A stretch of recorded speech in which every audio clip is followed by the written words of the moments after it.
Hi everyone. There was a delay in starting this video, so hopefully I wasn't making any weird faces. Coming at you again. Yes, I'm still pulling a Hillary Clinton. I'm out in the woods, but this time I closed everything down and trying to make it so that I don't look like a white ghost, and so there's some contrast perhaps. It's very difficult to create that in a space that has so many windows. You can't like not wake up at 6 o'clock in the morning with the sun. So it's very bright, and hopefully this is a little better than the last video, quality wise at least. Yes, I am still, I still haven't gotten a haircut. It's been like, what, since February? And for those of you who know, my head was shaved, so it grows quickly, but it's shaggy. So I do apologize. These are the days of 2020. See a big light in the sky. You think it's going to be Thor. You're hoping it is, but it's 2020. So you know it's going to be Loki. And we also know in 2020 we have one of the more exciting elections coming up. And I do want to talk about that. You all have some really good ideas about what we should be doing and what we should think is the most important part of this election. And again, a lot of you, COVID. That seems to be probably the deciding factor.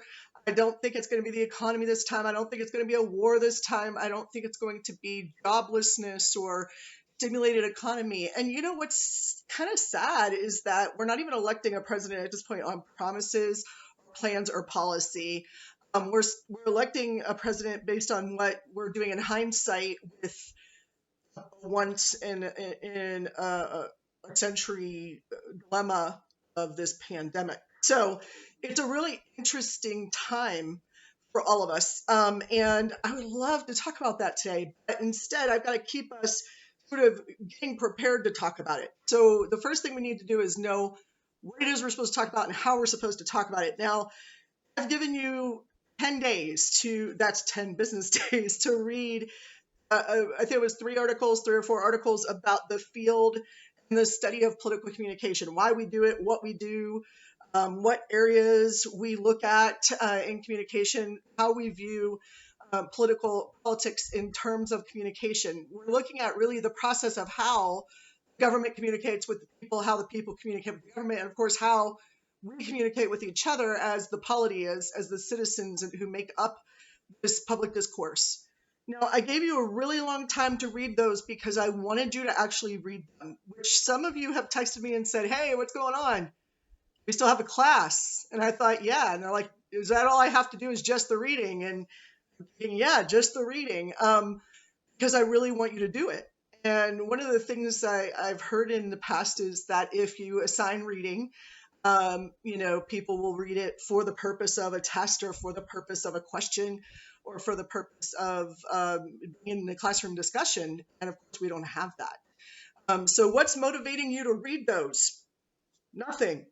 So what I'm doing is giving you all the time in the world. Maybe you'll bore yourself into reading them. I'm not really sure what the motivating factor is. I keep getting these special lectures on metacognition. I'm sorry, I'm not going to talk to you about metacognition today, nor am I going to take the time out of my classes to do that. Hopefully, by this point in your career, you understand how you think and why you think the way you think, or at least you should.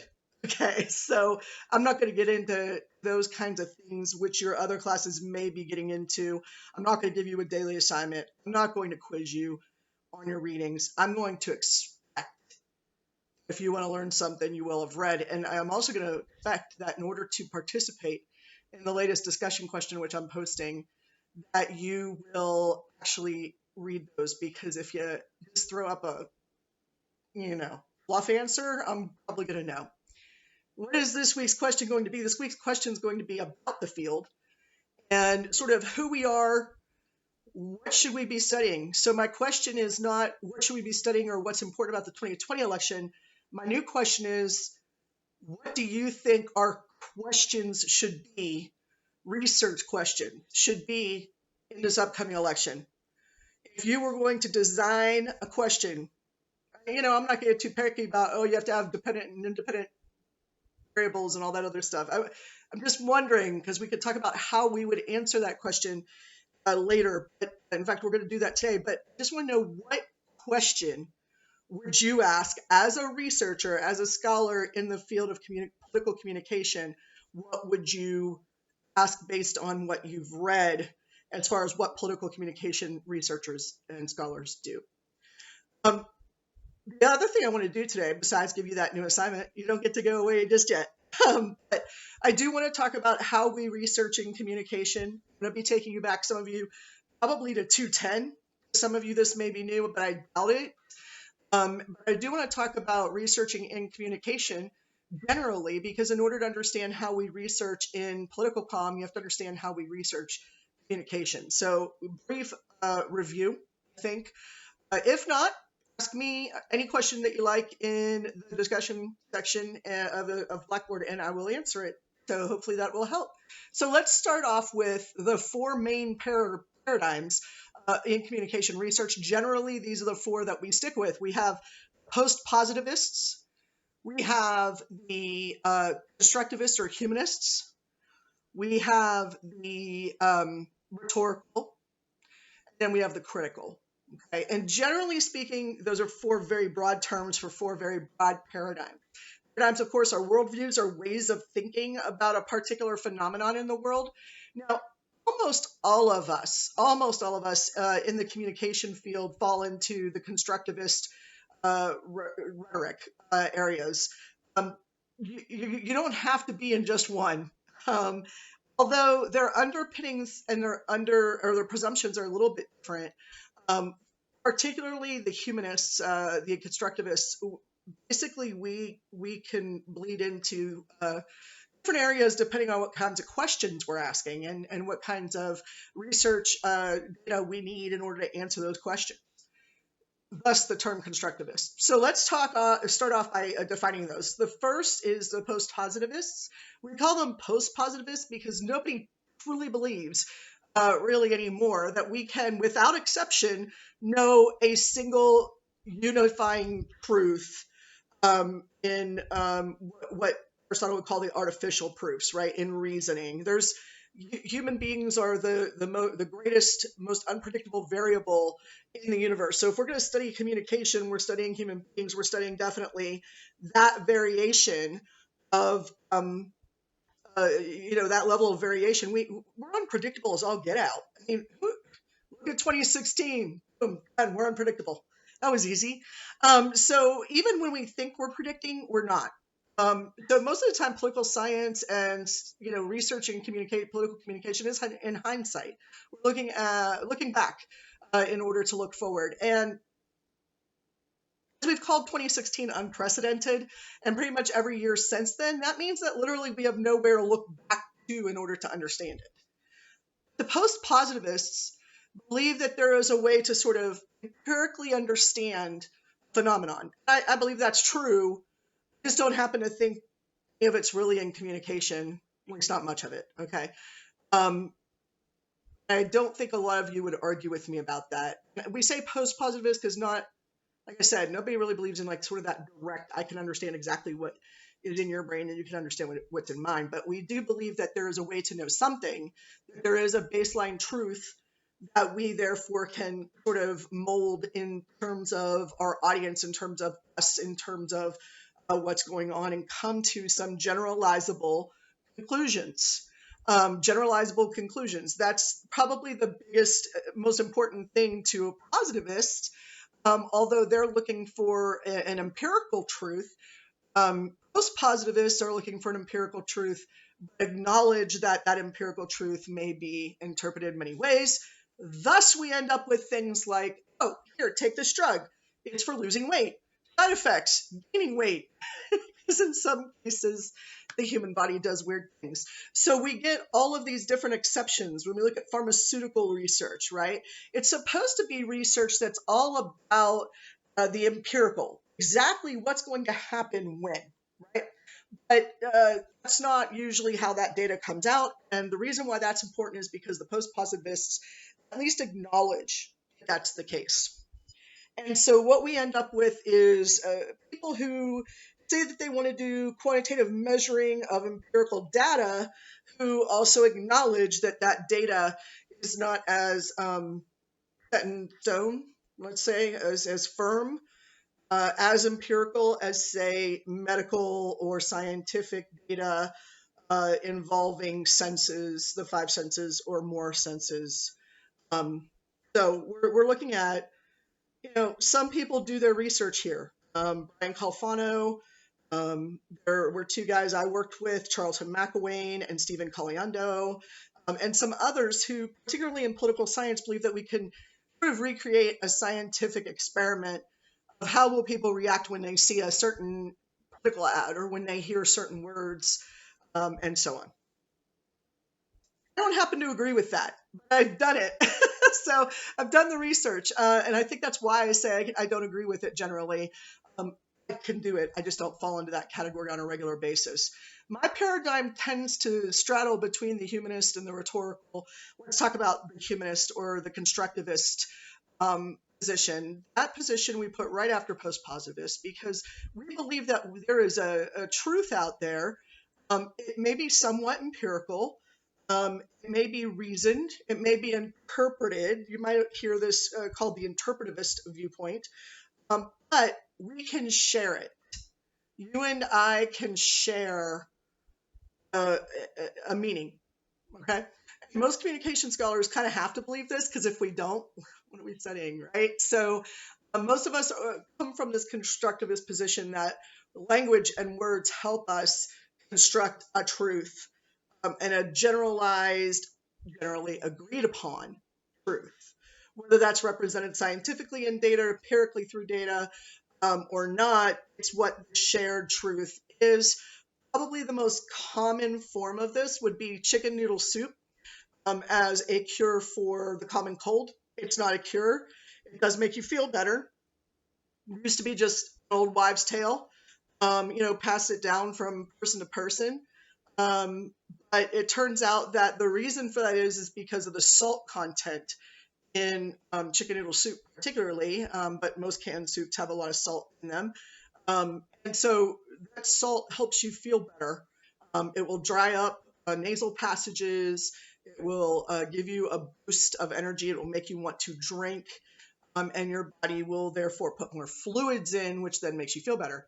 See, there's a rationale to everything, right? There's a rhyme to the reasoning, as they say, meaning that it can be supported by scientific empirical data that is very generalizable. That chicken soup actually does make you feel better when you're feeling not so good. And some people, pasta, it's a comfort food. So the noodles in chicken noodle soup, very comforting. I don't know about you, but salt, noodles, I'll take it. Throw in a little chicken for protein. All right, so things like cultural phenomena. Here we go. I feel like I should be singing a Sesame Street song.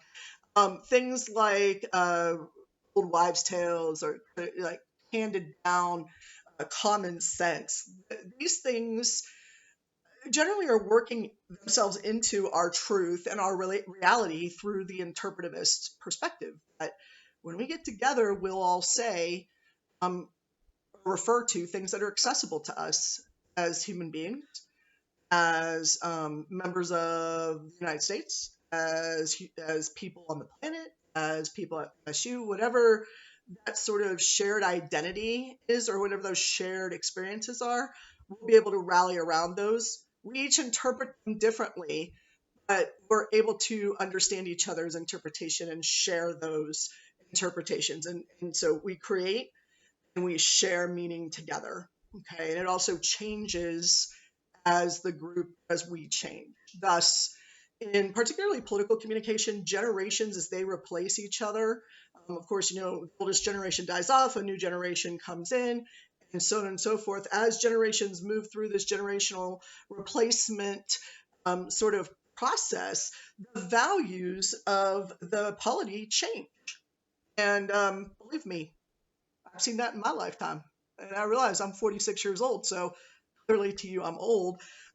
Since I am at least probably twice your age, if not more, I've seen twice as much. And so it's pretty easy to see in hindsight how values have shifted and how they've changed. And that's never necessarily a bad thing. So we're all clear on that. I'm not judging it or qualifying it in any way. That is the process. So when we talk about political discourse and public discourse, and I say we're behind all the time, we're always looking in hindsight because we're always like 4 years behind, right? There's an election, and 4 years later, we're talking about what happened. And how is that important, or why is that important? Hopefully, in some of the readings that you did, you understand why we study what we study. Next, the rhetorical position is really, it sort of bridges between the interpretivist and the critical. Some people just mash them in there. Looking at everything as persuasive and looking at everything as political, meaning that everything that we do and everything that is done, every message that we receive and that we accept or reject is a political message, meaning that it implies in some way how we are or are not constructing ourselves as part of the social order. Okay, so rhetorical position mainly looks at persuasion as the core value, and also the rhetorical position looks at an individual scholar as being able or educated or knowledgeable enough, elitist? Man, that sounds terrible. To be able to make judgments about what political messages the polity is receiving. Aristotle was very clear about this. There are certain people who are able to see politics and explain the government to the citizens. Okay, so a rhetorical critic, a rhetorician of any kind, does that. That means that we're all political agents or actors, which bleeds right into the critical perspective, which, of course, the critical perspective paradigm is that everything needs to be examined in terms of power. What power situation is being created? What hierarchy is being created? What does that hierarchy do? How is it maintained? What does that mean? How do we get out of it? Looking for some sort of emancipation, not just recognition of the powers that be. And that position is often confused with the postmodern position, because the postmodern position is that, if you take it in its extreme, the postmodern position would suggest that there's no way for us to share knowledge. We can't share meaning because we all have an individualized experience that only we understand. Now, most postmodernists that I know, or self-proclaimed postmodernists labeled that way themselves, would say that's not the case. Like, of course we don't believe that. Otherwise, why would we be having a conversation? And of course that's true. But in its extreme, that's sort of what that means. And of course, in the critical perspective, if you believe that power can be known, understood, we can visualize it, see it, and be emancipated from it, then obviously we can share meaning of some kind with each other. We're able to communicate meaning and truth to each other. So it's not a fully postmodernist position. It does recognize some sort of generalizable experience that we all have. Now, you might be asking, well, then how do we answer political comm questions? Well, if you want to ask a question like, what's somebody's heart rate when they see a political ad, or do people react when they see a particular kind of political ad or person, or hear a political speech or a particular candidate, or whatnot, you might hook them up to some machines, or at least give them a little responder, right? A dial or something, respond and show them an ad and see what happens. That would be a very positivist sort of empirical research way to go. And of course, that data is going to be all quantified. And so we're basically taking meaning that other people want to create and turning it into numbers. And that's a debatable thing. We can debate that another day. But for right now, that is the post-positivist position. And I do know several post-positivist researchers in political communication. The constructivist and interpretivist position, of course, as you most of you probably have figured out, is generally found by talking to other people about their interpretations of the world. We're talking about in-depth interviews. We're talking about focus groups. We're talking about surveys that are more qualitative than quantitative, and so on. Or any type of discussion that you analyze, discourse analysis, and so on. Those kinds of things where we can find from other people what their intentional meaning is, what the intentional meaning we believe is coming out, and how that all works together. So you're mainly looking at, again, as I said, interviews. You're going to be looking at really how people interact, what they say, either with the researcher or with each other, and so on. The rhetorical, for the most part, is mainly interested in the artifact, the speech, the written word, um, a, a newspaper article, a political ad, that text of some kind, Twitter feeds, to look at the language only. I mean, for the most part, we're not looking at any type of performance of that language as much as insofar as it goes past grammar. That's about as far as that gets because we're looking at how words are being used more than anything else for the persuasive uh, appeal. And so that bleeds a little bit into that critical position that I talked about, the sort of more postmodernist, but not completely critical position of looking for power. How an individual is part of a group that is then part of a power structure, and how that's created through language, through nonverbal paralanguage, etc., and how it's maintained and what should be done about it, if anything, can be. So that's sort of like trying to actually emancipate or break down barriers or power structures that we see. So critical theorists are really activists a lot more, if you want to look at it that way, than say, for example, your average rhetorical critic, myself, who just sits in my chair and tells you how you should think about something.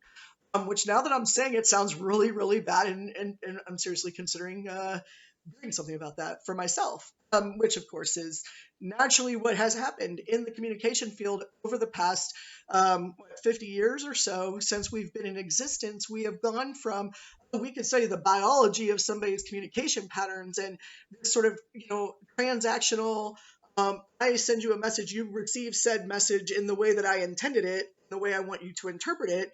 And there's sort of this A to B sort of relationship. And of course, we've learned that's not true. And so over time, as researchers have changed and our paradigms have shifted a little bit, we've come to study communication as a phenomenon, not just as words, not just as language, but as a phenomenon that exists that we need to understand the whole of, the context, the linguistic cues, the public discourse as it's based on our cultural understanding, and therefore the power structures as well that are at play during the time that this particular phenomenon is happening.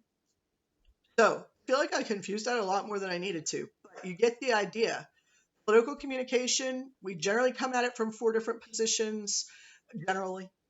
You can come at it from any of those positions.